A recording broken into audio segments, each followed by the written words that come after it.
Good morning. How are you doing today? Good morning, Arrow, and I'm tired today.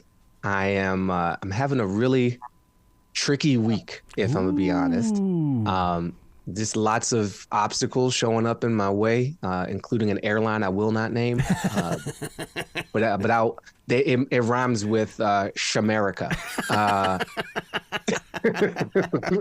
Shamerican share. I don't know if that rings any bells for you or any of your listeners out there. But I'm grateful to be here with you, and I appreciate it. How are you doing? Doing fantastic. I love it when moments are like this, when you do have those challenges, because it's almost like the universe is saying, okay, you're missing out on something. I'm going to slow your wheels down just a bit. I'm going to put it in front of you again. Now find it. Yes. And sometimes the universe throws out one of those spike strips in front of your wheels and targets flamethrowers at your vehicle with incendiary devices as well. But I get same metaphor, same. We're on the same page here. Yes.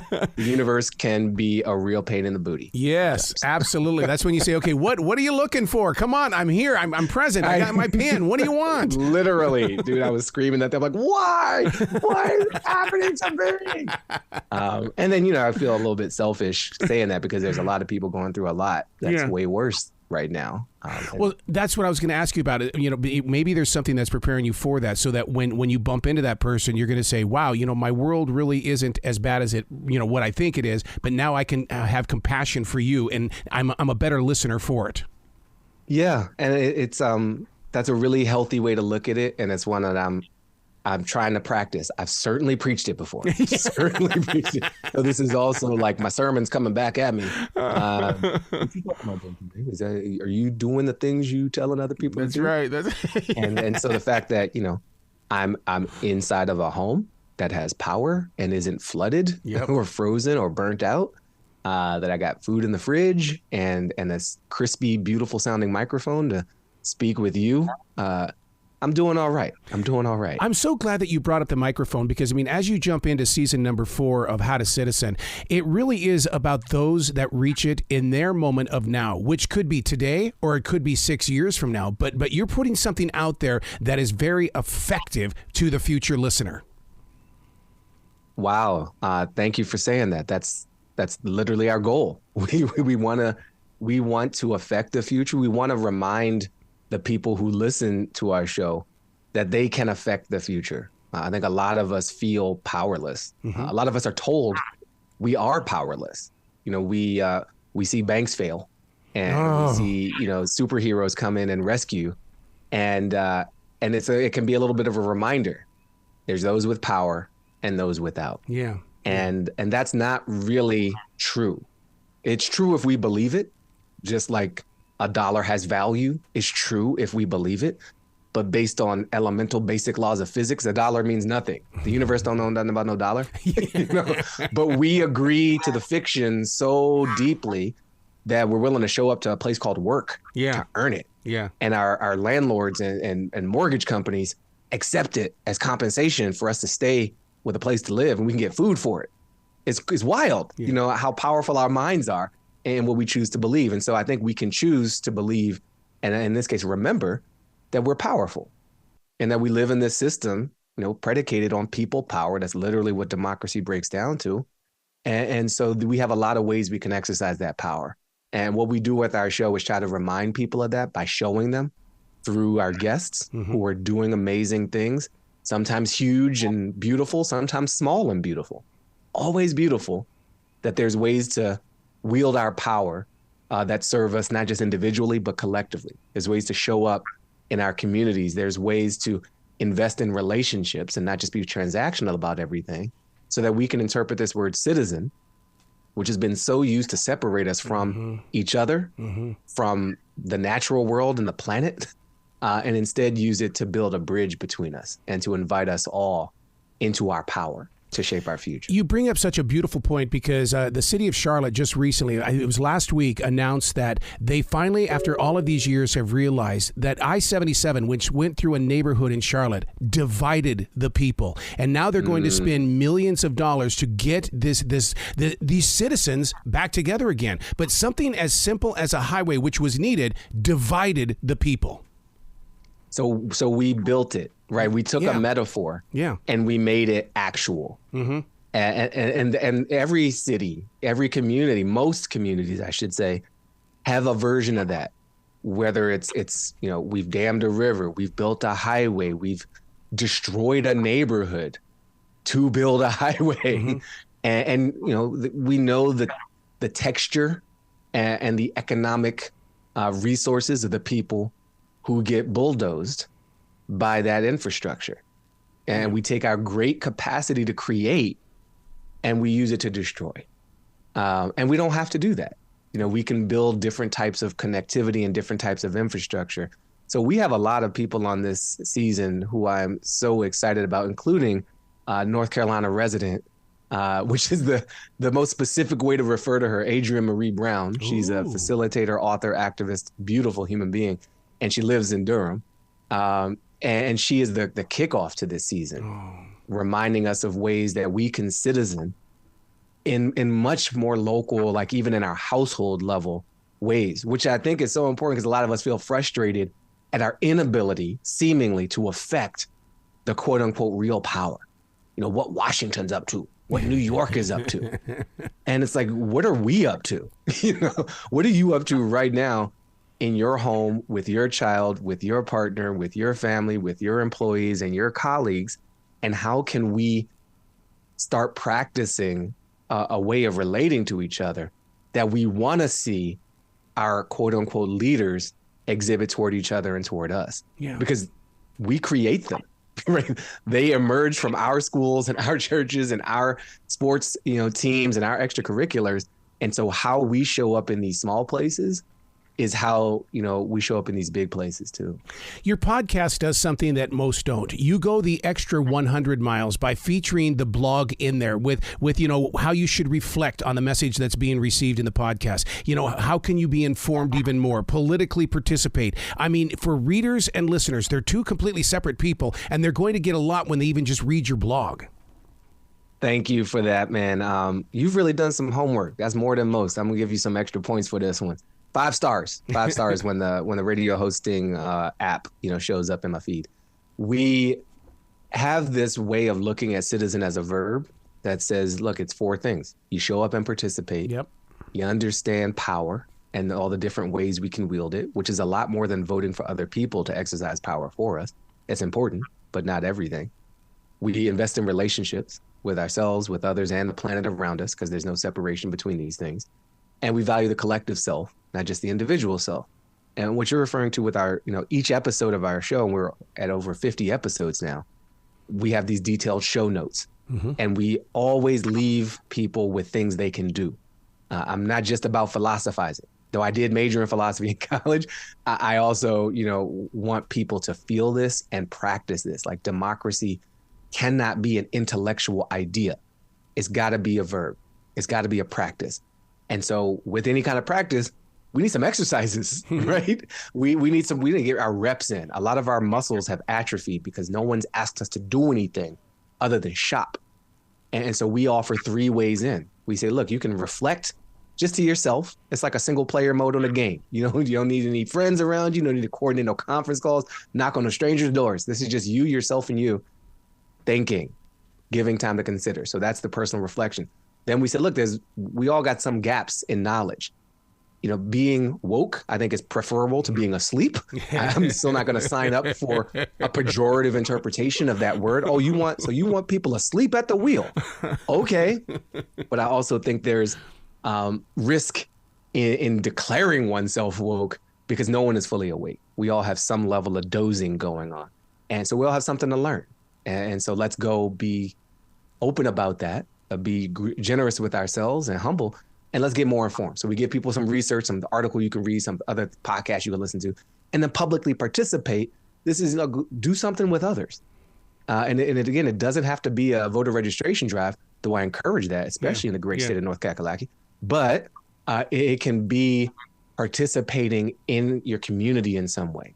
There's probably a neighborhood council that is operating in your name that you're not showing up for. Mm-hmm. Or there's a condo board or a homeowners association, or an interest group at your office, or a resource group. Like, there are so many clubs and organizations, plus online, right? And a lot of what we do online can positively affect how we show up offline if we enter with that intention. It can also obviously corrode as well. So yeah, thanks for highlighting it. All this is at howtocitizen.com. And I'm just remembering you're in Charlotte. Is that right? Yeah. So I got a special way for your audience to show up and kick it with me. I'm going to be in Charlotte in a few weeks. Yes, at the Charlotte Center, the Ideas Festival at the Mint Museum, Thursday, March 30th, 7 p.m. So check it out. It's the charlottecenter.org. They got the tickets. It's fully open to the public. It's a whole Ideas Festival. And for some reason, I think they're letting me kick off the whole thing. Oh, my God.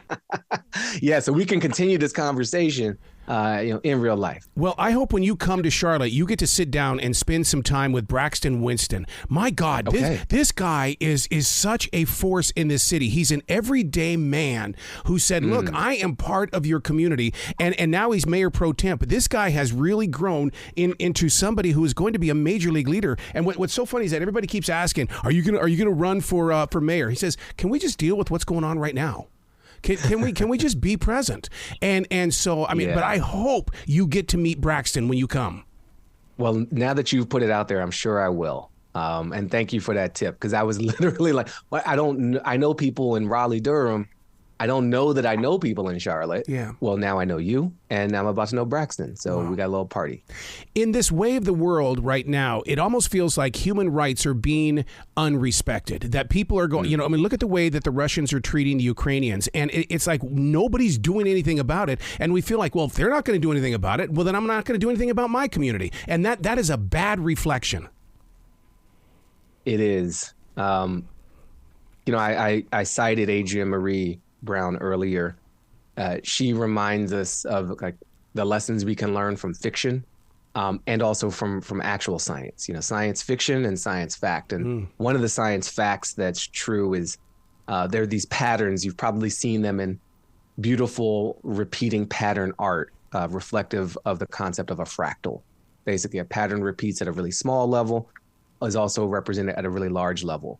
And we can see this. You look at the structure of our lungs, and you look at a forest, and they're kind of the same thing. Mm-hmm. And broccoli looks the same too. So it's like, okay, at the scale of the molecular structure of our lungs, at the scale of broccoli, which we can hold in our hand, at the scale of a forest, which holds all of us in a living state by processing this air for us to breathe, it's all the same.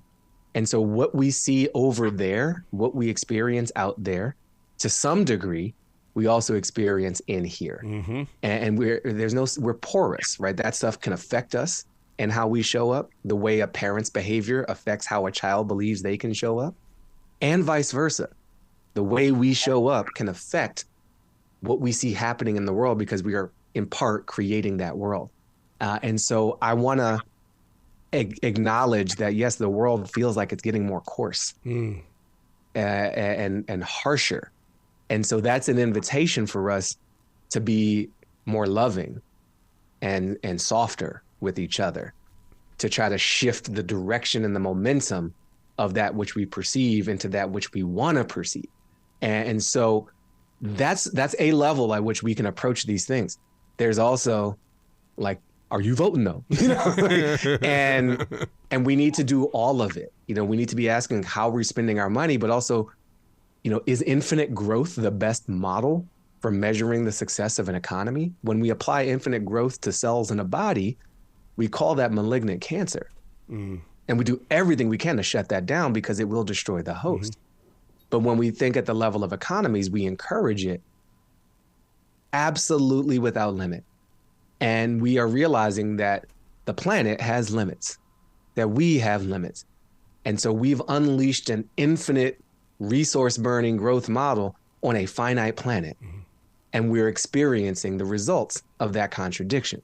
So we've got to redesign the whole incentive structure around how we do money and how we value things and how we value each other. So yeah, Russia's acting the fool. They are being monstrous. And in some ways, in different ways, certainly less harsh for most of us, we have some monstrosity and some monstrous capabilities in us. And so how do we show up with love for the people of Ukraine? Yep. How do we show up with love for ourselves and the people who we find disagreeable in our own backyards? Mm-hmm. When you sit down in the same space with someone like John Alexander and he comes up with the question, what are you trying to do in the world that's so big that you need others? All of that would suck the air right out of my lungs, because I would have to have at least an hour of writing to come up with some sort of answer. Yeah. Yeah, John Alexander is my brother from another mother. He's a white British man, former ad exec, and I'm a Black American man, subject to many ads in my life. So we have like assailant and victim here. But John has written this beautiful book called Citizens: Why the Answer, the Solution to Everything Lays with All of Us, approximating that subtitle. And he got sick and tired, literally, of selling ads and of telling this story that says all we can do is consume, which emerged from a story that said we were just subjects to a monarch, an authoritarian of some kind, and that we're moving into another story, a new story of us being citizens and collaborating much more, and finding our purpose and our community, not just through buying stuff or being forced to buy stuff in certain cases. So, one of the ways that John and I, we met in person. A lot of my stuff has been through Zoom, but it was really powerful to be in the same room with him.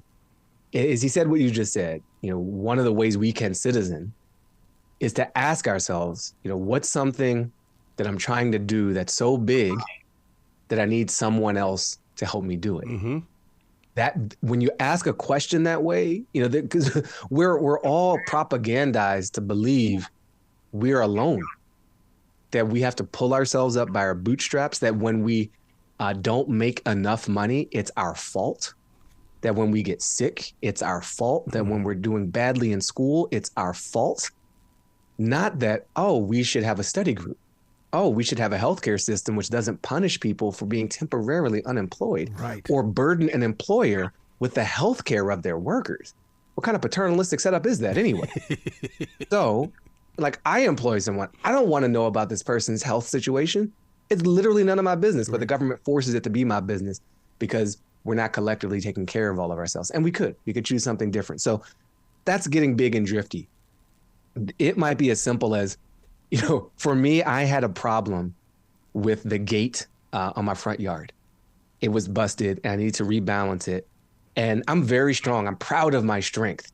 Harrow, I'm so proud of my physical fitness, and I couldn't handle this gate. Oh my God. And my landlord was out of town and he couldn't come and help me.